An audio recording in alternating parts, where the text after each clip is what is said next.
அனைவருக்கும் ஆன்லைன் மேனியாவின் அன்பான வணக்கங்கள்ப்பா. நம்ம இன்னைக்கு இந்த வீடியோல எதை பத்தி பார்க்க போறோம் அப்படின்னு கேட்டீங்கன்னா, ஜூலை மாதம் வரவிருக்கக்கூடிய குரூப் 4 எக்ஸாமுக்கு எல்லாருமே ரெடி ஆகிக்கிட்டு இருப்போம். சரிங்களா? அதுல ஒரு சிலர் என்ன பண்ணிக்கிருப்பாங்கன்னா ரிவிஷன்லாம் விட்டுக்கு இருப்பாங்க. அந்த ரிவிஷன் விடும்போது எந்தெந்த விதத்துக்கு எந்தெந்த டாபிக்ஸுக்கு முக்கியத்துவம் கொடுத்து படிக்கணும் அப்படிங்கிற ஒன்னதான் என்ன பண்ண போறோம், நம்ம இந்த வீடியோல பார்க்க போறோம். சரிங்களா? இதுல காமனா நம்ம சிலபஸ் வச்சு பார்க்கும்போது என்ன பண்ணிட்டாங்கன்னா, நமக்கு சிலபஸ் வைஸ் பிரிக்கும் போதே நிறைய என்ன பிரிச்சு கொடுத்துருந்தாங்க. அதன்படி ஒவ்வொரு டாபிக்குமே என்ன பண்ணியிருந்தாங்க, ஜிஎஸ்ல தான் நம்ம பார்க்குறோம். சரிங்களா? ஏன்னா ஏற்கனவே தமிழ்ல ஒரு வீடியோ பார்த்துட்டோம்.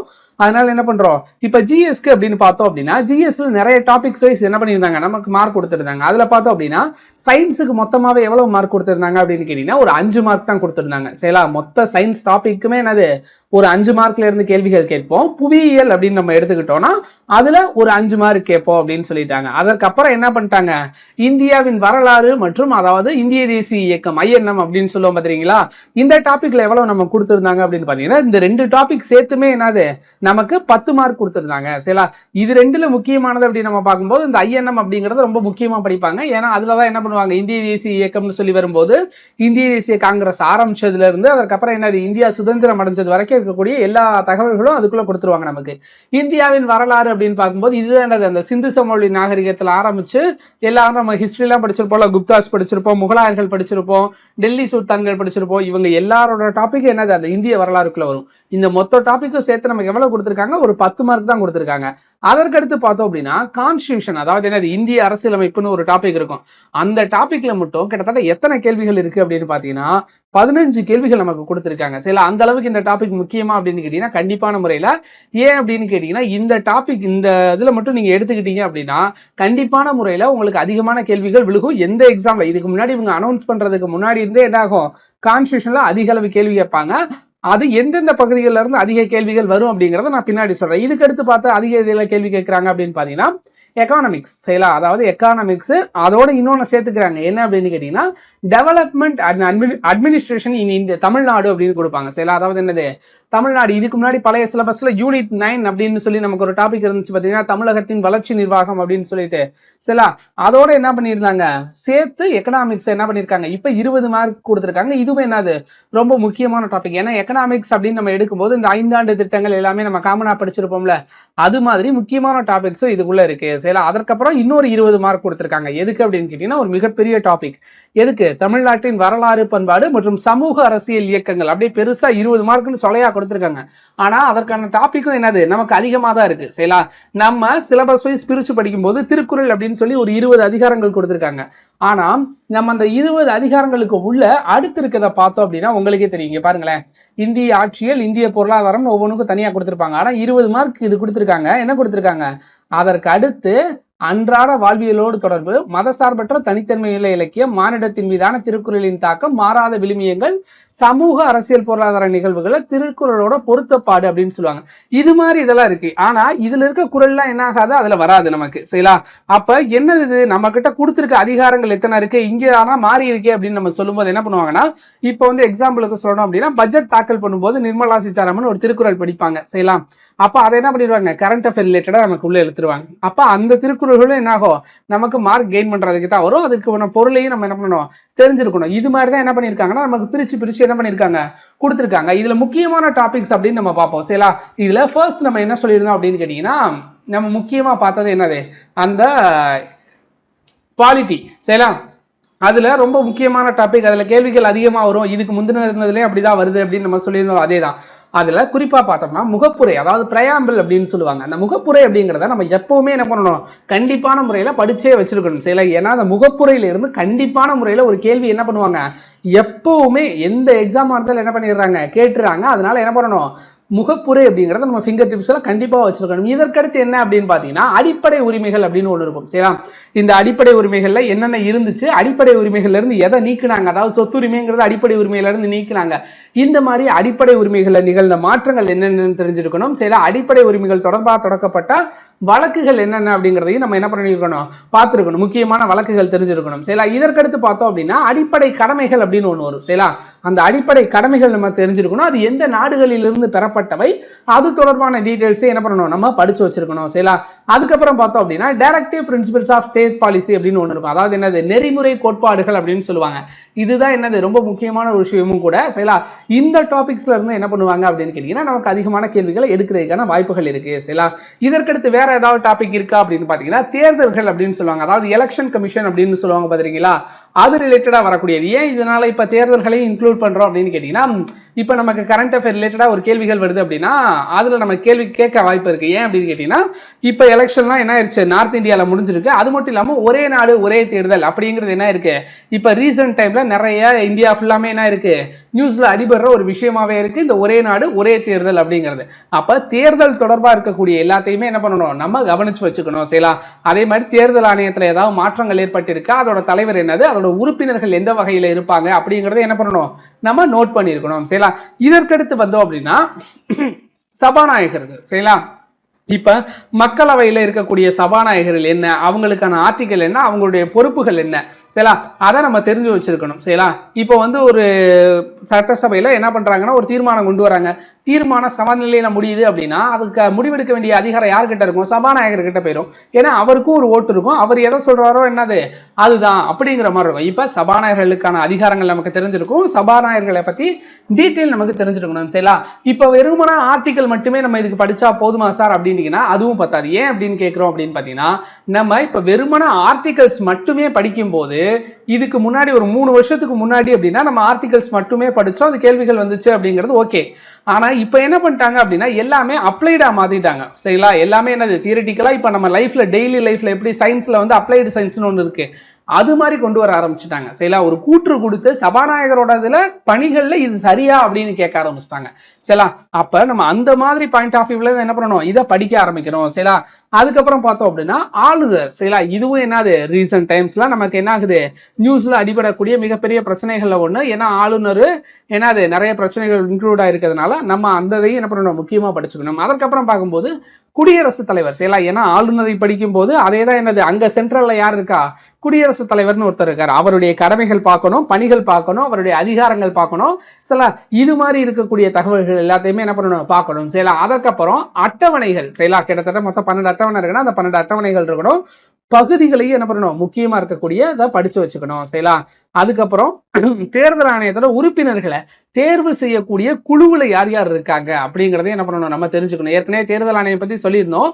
அந்த குழுவுல தேர்ந்தெடுக்கக்கூடிய உறுப்பினர்கள் யார் இருக்காங்க, இப்போ பிரைம் மினிஸ்டர் அந்த குழுல இருக்காருன்னா அவர் யார் இருக்காரு, இது போக வேற யார் யார் இருக்காங்க அப்படிங்கறத என்ன பண்ணணும், நம்ம தெரிஞ்சு வச்சுக்கணும். இது போக இப்ப வந்து பாலிட்டி முடிஞ்சு சார், வேற என்ன டாபிக்ல பார்க்கணும் அப்படின்னு கேட்டீங்கன்னா நம்ம இப்ப இந்த இது சொன்னோம்ல திராவிட அமைப்புகள். சரிங்களா? இதுவும் என்ன இருக்குன்னா இப்போ ரீசெண்ட் டைம்ஸ்ல என்ன முக்கியமான ஒரு டாபிக்ஸா ஓடிக்கி இருக்கு. அப்ப என்ன பண்ணுவாங்க அப்படின்னு கேட்டீங்கன்னா தமிழ்நாட்டில் இருக்கக்கூடிய திராவிட அமைப்பை சேர்ந்த தலைவர்கள். சரிங்களா? அவங்களுடைய டாபிக் நிறைய என்ன பண்ணுவாங்க, கேட்பாங்க. ஏற்கனவே சிலபஸ்ல நம்ம என்ன பண்ணியிருந்தோம், தமிழ் பார்க்கும்போதே சொல்லியிருந்தோம். தமிழ்ல கடைசியில என்ன பண்ணியிருப்பாங்க, தமிழறிஞர்கள் தமிழ் தொண்டு அப்படின்னு பார்க்கும்போதே அதுலயே என்ன சொல்லியிருப்பாங்க, திராவிடம் சம்பந்தப்பட்ட அறிஞர்களை தான் என்ன பண்ணியிருக்காங்க சிலபஸ்லயே கொடுத்துருக்காங்க நமக்கு. அப்ப திராவிடம் தொடர்பா இருக்கக்கூடிய எல்லா டீடைல்ஸையுமே என்ன பண்ணணும், நம்ம பார்க்கணும். சரிங்களா? அது போக தான் என்னது காங்கிரஸ் அந்த இதுல இருந்து இருக்கக்கூடிய ஐஎன்எம் மாநாடுகள். சரிங்களா? முதல் மாநாடு எங்க நடந்துச்சு, அதுல முக்கியமான முடிவுகள் எதுவும் எடுக்கப்பட்டுச்சா அப்படிங்கறத பார்க்கணும். அதற்கு தலைவரா யார் இருந்தார் அப்படிங்கறத பார்க்கணும். சரிங்களா? இப்ப அது மட்டும் இல்லாம இப்போ ஒரு காங்கிரஸ் மாநாடு நடந்து என்ன ஆகுது, ஒரு இயர் செலிப்ரேட் பண்றாங்க, அதாவது வெள்ளி விழா கொண்டாடுற மாதிரி இருக்கு அப்படின்னா அதோடைய இதையும் என்ன பண்ணணும், நம்ம நோட் பண்ணி வச்சுக்கணும். சரிங்களா?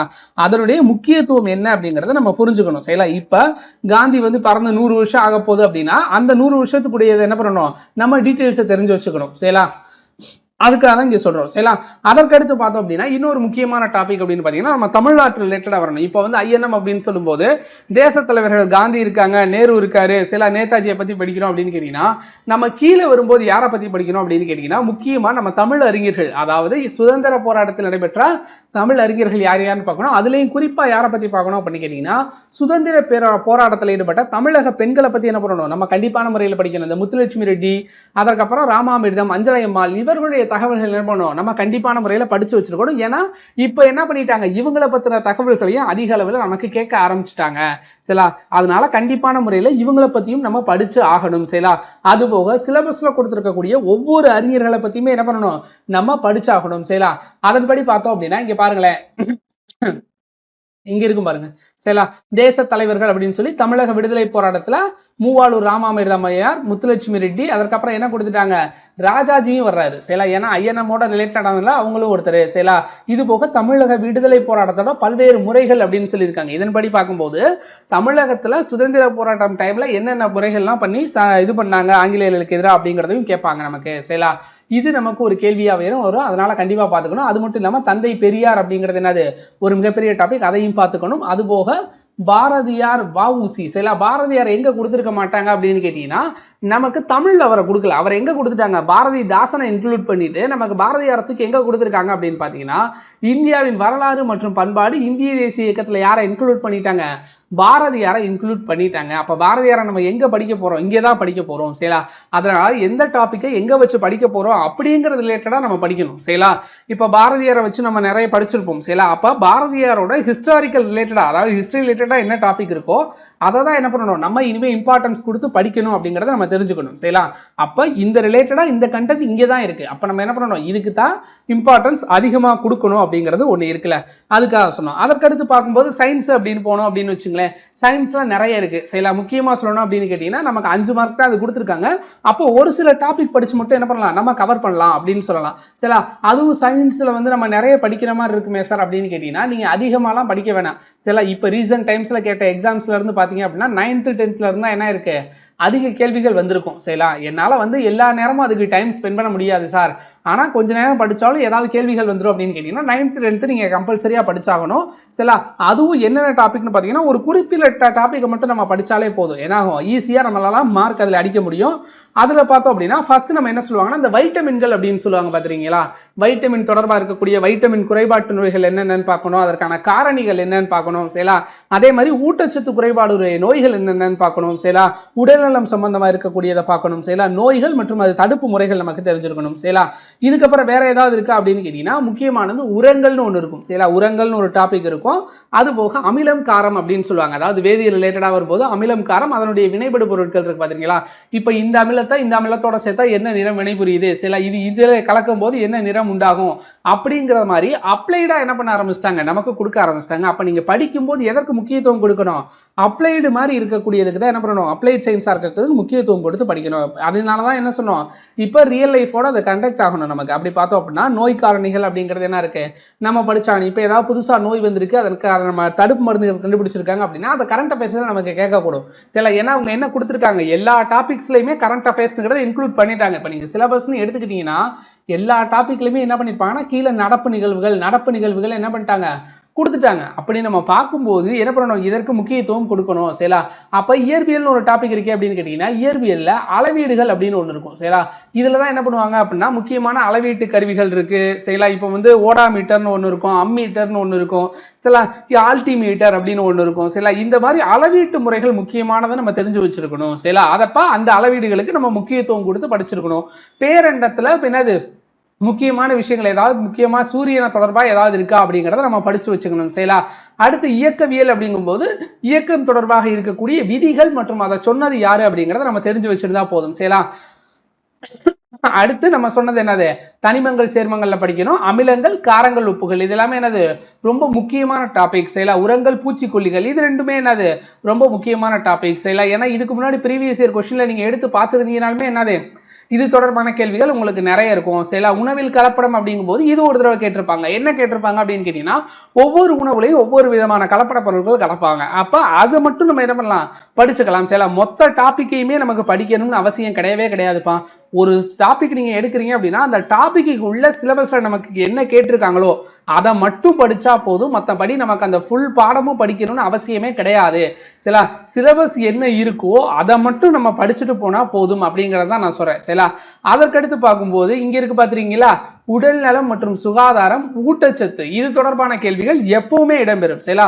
மனித நோய்களா, அப்ப அது தொடர்பா ஒரு கேள்விகள் கண்டிப்பா இருக்கு. அப்ப நம்ம என்ன பண்ணணும், நோய்கள், நோய் தடுப்பு காரணிகள், சரிங்களா, அந்த நோய்களை பரப்பக்கூடியது எது அப்படிங்கறத நம்ம என்ன பண்ணணும், தெரிஞ்சிருக்கணும். சரிங்களா? இதுதான் என்னது நம்ம சயின்ஸை பொறுத்த வரைக்கும் பார்க்கக்கூடியது. ஈஸியா ஒரு 5 மார்க் இருக்கு, அந்த 5 மார்க்கையும் விடக்கூடாதுன்னு நினைக்கிறவங்க இந்த மாதிரி பிரிச்சு படிக்கும் போது என்ன ஆகும், நமக்கு அந்த மார்க்கையும் கையில வச்சுக்கலாம். அப்ப அது ரொம்ப இம்பார்ட்டன்டா இருக்கும். சரிங்களா? அடுத்து ஜியோகிராஃபி அப்படின்னு புவியியல் வரும். அதுல ஒரு 5 கேள்விகள் இருக்கு சார். அப்ப அதை எப்படி படிக்கிறது அப்படின்னு கேட்டீங்கன்னா, இந்தியாவோட தொடர்புடைய காலநிலைகள்னு ஒண்ணு இருக்கு பாத்தீங்களா? இப்ப புவி அமைவிடம் அப்படிங்கும் போது என்ன ஆகுது? அதுல அதிகமான கேள்விகள் இதுக்கு முன்னாடி வந்திருக்காது. ஆனா இயற்கை அமைவுகள், பருவமழை, மழைப்பொழிவு அப்படின்னு சொல்லும்போது இதுல என்ன ஆகும்? கேள்விகள் நமக்கு அதிக அளவுல வர வாய்ப்பு இருக்கு. சரிங்களா? அது மட்டும் இல்லாம இப்ப இந்தியாவோட நதிகள் இருக்கு பாத்தீங்களா? அந்த நதிகள் தொடர்பா கேள்விகள் வரும். சரிங்களா? அது ரிலேட்டடா ஏதாவது கரண்ட் அஃபேர்ஸ்ல இருக்கு அப்படின்னா அதை நம்ம என்ன பண்ணணும்? நோட் பண்ணி வச்சுக்கணும். சரிங்களா? அப்ப அதையெல்லாம் என்ன பண்ணணும்? நம்ம நோட் பண்ணி வச்சுக்கணும். அது தொடர்பா இந்தியாவில் நிலவக்கூடிய காலநிலைகள் பத்தி, இப்ப காலநிலை மாற்றம்னு ஒண்ணு இருக்கும். எல்லினோ விளைவுனா என்ன நமக்கு தெரிஞ்சிருக்கணும். சரிங்களா? ஏன்னா அப்ளைடா கேட்கும்போது அப்படியும் கேட்கலாம். சரிங்களா? எல்னினோ அப்படிங்கிறது என்ன அப்படிங்கிற மாதிரி நமக்கு கேள்விகள் வர வாய்ப்பு இருக்கு. அப்ப இந்த மாதிரி காலநிலை தொடர்பான தெரிஞ்சிருக்கணும். சரிங்களா? அது மட்டும் இல்லாம தமிழ்நாடு அப்படின்னு வரும்போது என்ன இருக்கும்? மக்கள் தொகை அடர்த்தி எல்லாமே என்ன பண்ணணும்? நம்ம நோட் பண்ணி வச்சிருக்கணும். தமிழ்நாடு எந்த இடத்துல இருக்கு? ஏன்னா நம்ம என்ன பண்றோம்? குரூப் 4க்கு படிக்கிறோம். அப்ப என்ன பண்ணணும்? அதையும் நோட் பண்ணி வச்சுக்கணும். தமிழ்நாடு எந்த இடத்துல இருக்கு? இப்ப தொழில்துறை அப்படின்னு சொல்லி வரும்போது தமிழ்நாடை என்ன பண்ணுவாங்க? கண்டிப்பா நம்ம எடுத்தே ஆகணும். சரிங்களா? இப்ப புவியியல்ல வரும்போது தொழில்துறை அப்படின்னு வரும்போது தமிழ்நாடு இந்த அளவுல இந்த புவியியல் ரீதியா இந்த மாவட்டங்கள் என்ன இருக்கு? தொழில்துறைக்கு முக்கியமா இருக்கு அப்படிங்கிற டீடைல்ஸ் என்ன பண்ணணும்? நம்ம புவியியல்ல கண்டிப்பா படிச்சாகணும். சரிங்களா? அதனால அதை கண்டிப்பா என்ன பண்ணணும்? நீங்க நோட் பண்ணி வச்சுக்கணும். சரிங்களா? இதற்கடுத்து பார்க்கும்போது எக்கனாமிக்ஸ்ல போனோம் அப்படின்னா 5 ஆண்டு திட்டங்கள்னு ஒரு இருக்கும். ரொம்ப முக்கியமான ஒரு விஷயம். சரிங்களா? அப்ப 5 ஆண்டு திட்டங்கள் என்ன பண்ணணும்? நம்ம படிக்கணும். அது போக திட்டக்குழுன்னு ஒண்ணு இருக்கும். சரிங்களா? திட்டக்குழுனா என்ன? திட்டக்குழுவோட வேலை என்ன? அதை நியமிக்கிறது யாரு? அதனுடைய காலம் என்ன? எல்லாத்தையுமே என்ன பண்ணணும்? நம்ம நோட் பண்ணி வச்சிருக்கணும். சரிங்களா? இது அதுக்கப்புறம் என்ன பார்த்தோம் பாத்தீங்கன்னா, இந்தியாவில் ஒரு பட்ஜெட் போடுவாங்க. சரிங்களா? அந்த பட்ஜெட் தொடர்பா யாரு தாக்கல் பண்ணுவாங்க, என்ன பண்ணுவாங்க, அந்த பட்ஜெட்ல யார் யாருக்கு என்ன அதிகாரங்கள் இருக்கு அப்படிங்கறத நம்ம தெரிஞ்சிருக்கணும். அது போக தமிழக பட்ஜெட் அப்படின்னு ஒண்ணு இருக்கும். தமிழகம் தொடர்பான பட்ஜெட்டையும் என்ன பண்ணணும்? நம்ம பார்த்து வச்சிருக்கணும். சரிங்களா? ஏன்னா ஸ்கீம்ஸ்னு சொல்லி ஒரு இது இருக்கும். சரிங்களா? படிச்சிருக்கீங்களா? அதாவது தமிழ்நாட்டுல நலத்திட்டங்கள் அப்படின்னு சொல்லி கொண்டு வருவாங்க. இப்ப புதுமை பெண் திட்டம், விடியல் பயண திட்டம் அப்படின்னு ஒண்ணு இருக்கு அப்படின்னா அந்த திட்டத்தோட பயனாளர்கள் யாரு, அந்த திட்டத்தோட பயன் என்ன, இதுதான் நம்ம படிக்க வேண்டிய முக்கியமான விஷயம். முதல்ல என்ன பண்ணாங்கன்னா ஒரு ஸ்கீமை கொடுத்து ஒரு 4 வருஷம் 5 வருஷத்துக்கு முன்னாடிலாம் நீங்க போனீங்கன்னு வச்சுங்களேன், டைரக்டா ஒரு ஸ்கீமை கொடுத்து இது எந்த வருஷம் அந்த ஸ்கீம் ஆரம்பிச்சிச்சு அப்படின்னு சொல்லி டைரக்டா கேட்டுருவாங்க. ஆனா இப்ப என்ன ஆயிடுச்சு? கொஸ்டின் மாடலேஷனே மாறிடுச்சு. நமக்கு எந்த மாதிரி வருது? ஒரு ஸ்கீமோட பயனாளரை என்ன பண்ணிட்டாங்க? கொடுத்துட்டாங்க. இதனால இந்த மாதிரி தான் இவங்க பயன்பெறாங்க. ஆனா அதோட திட்டம் என்ன அப்படின்ற மாதிரி நமக்கு கேள்விகள் வர ஆரம்பிச்சிருச்சு. அப்ப நம்ம ரொம்ப முக்கியமா படிக்க வேண்டியது என்னது? இப்ப தமிழக அரசால் கொண்டு வரப்பட்ட திட்டங்கள் என்னென்ன அப்படிங்கறத என்ன பண்ணணும்? கண்டிப்பா பார்க்கணும். இப்ப போன தடவை குரூப் 2ல கூட ஒரு பிரச்சனையான ஒரு கொஸ்டின் இருந்துச்சு. சரிங்களா? ஒரு திட்டத்தை கொண்டு வந்ததுக்காக தமிழக முதல்வர் தாயுமானவர் அப்படின்னு சொல்லி என்ன பண்ணியிருக்காங்க? சொல்லியிருக்காங்க. விடியல் பயண திட்டத்துக்காக கொண்டு வந்ததுனால தாயுமானவர் அப்படின்னு சொல்லிட்டாங்க. அது ஒரு கான்ட்ரவர்சியான கொஸ்டினா இருந்துச்சு. இந்த மாதிரி என்ன பண்ணுவாங்கன்னா ஸ்கீம்ஸ் கொண்டு வராங்க அப்படின்னா ஸ்கீம்ஸ் தொடர்பான எல்லா கேள்விகள்லையும் என்ன பண்ணணும்? நம்ம படிச்சு வச்சிருக்கணும். சரிங்களா? இப்ப இந்த ஸ்கீம் யாரு, அதனுடைய பயனாளர்கள் யாரு, அதனுடைய பயன் என்ன, எந்தெந்த பகுதிகளுக்கு அது பொருந்தும் அப்படிங்கறதை என்ன பண்ணணும்? நம்ம பார்க்கணும். அது ரொம்ப என்னது முக்கியமான விஷயம். சரிங்களா? அதற்கப்புறம் இதே மாதிரி சென்ட்ரல் கவர்மெண்ட்டுக்கு ஒரு சில ஸ்கீம் இருக்கும். விவசாயிகளுக்கு ஒரு ஸ்கீம் கொண்டு வந்திருப்பாங்க. எக்கனாமிக்ஸ்ல பார்த்தோம் அப்படின்னா தெரியும். இப்போ 100 நாள் வேலை திட்டம் அப்படிங்கிறது சென்ட்ரல் கவர்மெண்ட்ல கொண்டு வந்ததுதான். அப்ப அந்த மாதிரி ஒரு சில திட்டங்கள் அதனுடைய பயனடைவார்கள் எத்தனை, அதனுடைய நாட்கள் எத்தனை அப்படிங்கறத நம்ம தெரிஞ்சு வச்சிருக்கணும். சரிங்களா? அதற்கப்புறம் ஆளுநருக்குரிய அதிகாரங்கள், நிதிக்குழு பற்றிய தகவல்கள், இது எல்லாமே என்ன பண்ணணும்? நம்ம படிச்சு வச்சிருக்கணும். எல்லா டாபிக்ஸ் ரிலேட்டடாகவும். சரிங்களா? இப்ப சிந்து சமவெளி நாகரிகம்னா அதுல இருந்து ஒரு டாபிக் கம்பல்சரி இருக்கு. அப்ப அதுக்கு என்னது? கொஞ்சம் முக்கியத்துவம் கொடுத்து நம்ம படிச்சு வச்சிருக்கணும். ஏன்னா எல்லா டாபிக்லயுமே என்ன பண்ணுவாங்க? எல்லா எக்ஸாம்லயுமே சிந்து சமவெளி நாகரிகம் பத்தி ஒரு கேள்வி கண்டிப்பா வந்துடும். சரிங்களா? அது ஈஸியா இருந்தாலும் டஃபா இருந்தாலும் சரி, அதுல இருந்து ஒரு டாபிக்ல இருந்து கண்டிப்பா என்னது ஒரு கேள்வி இருக்கு. அப்ப அதுக்கு நம்ம முக்கியத்துவம் கொடுக்கணும். இந்த மாதிரி என்ன பண்ணணும் அப்படின்னா சிலபஸ் வைஸ் நம்ம என்ன பண்ணணும்? பிரிச்சு படிக்கணும். சரிங்களா? இப்ப இதே மாதிரி நான் ஒரு சில டாபிக் இருக்கு சார், ஆனா என்னால அதை கண்டுபிடிக்க முடியல அப்படின்னு கேட்டீங்கன்னா நீங்க பண்ண வேண்டியது ஒரே ஒரு விஷயம் இருக்குப்பா. உங்களுக்கு எது இம்பார்ட்டன்ட் அப்படின்னு நீங்க தெரியணும், இன்னும் நான் தெரிஞ்சுக்கணும் டெப்தா அப்படின்னு கேட்டீங்கன்னா ஒரே ஒரு விஷயம் நீங்க பண்ணணும். சரிங்களா? அது பண்ணீங்க அப்படின்னா கம்பல்சரி என்ன பண்ணலாம்? உங்களால கண்டிப்பா எதுவுமே மிஸ் பண்ணாம என்ன பண்ணி இம்பார்ட்டன்ஸான இது எதுன்னு பார்த்து படிக்க முடியும். சரிங்களா? அப்படி பாத்தீங்க அப்படின்னா ப்ரீவியஸ் இயர் கொஸ்டின் ஒன்று இருக்கு. சரிங்களா? இதற்கு முன்னாடி நடந்த ஒரு 4 வருஷம் இல்லைன்னா 2-3 வருஷத்துக்கான கொஸ்டினை கூட எடுங்க. சரிங்களா? எடுத்துட்டு ப்ரீவியஸ் இயர் கொஸ்டின் டெய்லி ஒரு கொஸ்டின் சரிங்களா ஓப்பன் பண்ணி, உங்களுக்கு இப்ப மதிய டைம்ல தூக்கம் வருது, இல்ல போர் அடிக்கிற டைமா இருக்கு அப்படின்னா அந்த டைம்ல என்ன பண்ணுங்க? கொஸ்டின் எடுத்து லைட்டா சால்வ் பண்ணி பாருங்க. அப்படி படிக்கும் போதே என்ன ஆயிரும் அப்படின்னு கேட்டீங்கன்னா உங்களுக்கு ஒரு புரிதல் அப்படிங்கிறது வந்துடும். எதற்கு இம்பார்ட்டன்ஸ் கொடுத்துருக்காங்க, எதற்கு இம்பார்ட்டன்ஸ் அவங்க கொடுக்கல அப்படிங்கிறது தெரிய வந்துடும். அதனாலதான் எதுக்காக இந்த மெத்தட் சொல்றோம் அப்படின்னு கேட்டீங்கன்னா யாரா இருந்தாலுமே இப்ப டிஎன்பிஎஸ்சிக்குன்னு ஒருத்தவங்க கொஸ்டின் எடுப்பாங்கல்ல நமக்கு எக்ஸாம்க்கு, அப்ப அவங்களோட மென்டாலிட்டி எப்படி இருக்கும் அப்படின்னு கேட்டீங்கன்னா இப்ப திடீர்னு வந்து உங்கள்கிட்ட ஒருத்தர் என்ன பண்றாருன்னா இந்த மாதிரி ஒரு வேலை தெரியாத வேலை தான் உங்களுக்கு. நீங்க இது வரைக்கும் அந்த வேலையை நீங்க பார்த்ததே இல்ல. என்ன பண்றாங்க, அந்த வேலையை வந்து நீங்க இப்ப பார்த்து குடுங்கன்னு சொல்லி உங்க கையில குடுத்துட்டாங்க. அப்ப அவங்க என்ன பண்ணுவாங்க அப்படின்னு கேட்டீங்கன்னா, நமக்கு முன்னாடி ஒருத்தர் அந்த வேலையை பார்த்திருக்காருன்னா, அவர்கிட்ட இருந்து எக்ஸ்பீரியன்ஸை நம்ம கெயின் பண்ணிக்குவோம்ல. அதே அப்ப என்ன பண்ணுவாங்க, அவங்க ப்ரீவியஸ் இயர்ல இருக்க கொஸ்டினை ரெஃபர் பண்ணி, ஓகே இந்த மெத்தடாலஜில அவங்க என்ன பண்ணியிருக்காங்க, கொஸ்டின் எடுத்திருக்காங்க அப்படின்னு அவங்க கொஸ்டினை ஃப்ரேம் பண்ண ஆரம்பிப்பாங்க. அப்ப நம்ம அதை கிளியர் பண்ணும்போது என்ன ஆகும், நமக்கு ஒரு ஐடியாலஜி கிடைச்சு இவங்க மென்டாலிட்டியில எப்படி கொஸ்டினை நம்மளால சால்வ் பண்ண முடியும் அப்படிங்கறத என்ன பண்ணலாம், கண்டிப்பா படிக்கலாம். அப்ப ப்ரீவியஸ் இயர் கொஸ்டின் என்ன பண்ணணும், கம்பல்சரி நம்ம பார்த்தாகணும். சரிங்களா? அப்ப ப்ரீவியஸ் இயர் கொஸ்டினுக்கும் என்னது முக்கியத்துவம் நம்ம கொடுத்தே ஆகணும். அப்ப இம்பார்ட்டன்ஸ்ல எது முக்கியமானதா இருக்கு, அதிகம் கவனம் செலுத்த வேண்டியதுல ப்ரீவியஸ் இயர் கொஸ்டினும் ஒன்னா இருக்கு. சரிங்களா? நமக்கு எப்படி டாபிக்ஸுக்கு முக்கியத்துவம் கொடுக்கிறோமோ அதே அளவு ப்ரீவியஸ் இயர் கொஸ்டினுக்கும் முக்கியத்துவம் கொடுத்து நம்ம அதை அப்ளை பண்ணி பார்க்கும்போது நமக்கு என்ன ஆயிரும், ஒரு கிளாரிட்டி கிடைச்சு நம்மளால ஈஸியா என்ன பண்ண முடியும், எல்லாத்தையும் சுருக்கிக்க முடியும். எதற்காக அப்படின்னு கேட்டீங்கன்னா, இப்ப நமக்கு தேவை இருக்குது இது, தேவை இல்லாதது நம்ம பிரிக்கக்கூடியதே என்னது, அதை வச்சுதான். சரிங்களா? அப்படி பிரிச்சாலே நம்ம வேலை என்னவா மாறிடுச்சு, பாதியா குறைஞ்சிருச்சுல. அதுக்குதான் என்ன சொல்றோம் அப்படின்னு கேட்டீங்கன்னா, ப்ரீவியஸ் இயர் கொஸ்டினை படிங்க அப்படின்னு சொல்றோம். சரிங்களா? இதுதான் என்னது நம்ம முக்கியமா இந்த வீடியோல சொல்ல வந்தது. சரிங்களா? இதே மாதிரி இன்னொரு வீடியோல கண்டிப்பா எல்லாரும் மீட் பண்ணுவோம். அது வரைக்கும் அனைவருக்கும் நன்றி, வணக்கம்ப்பா.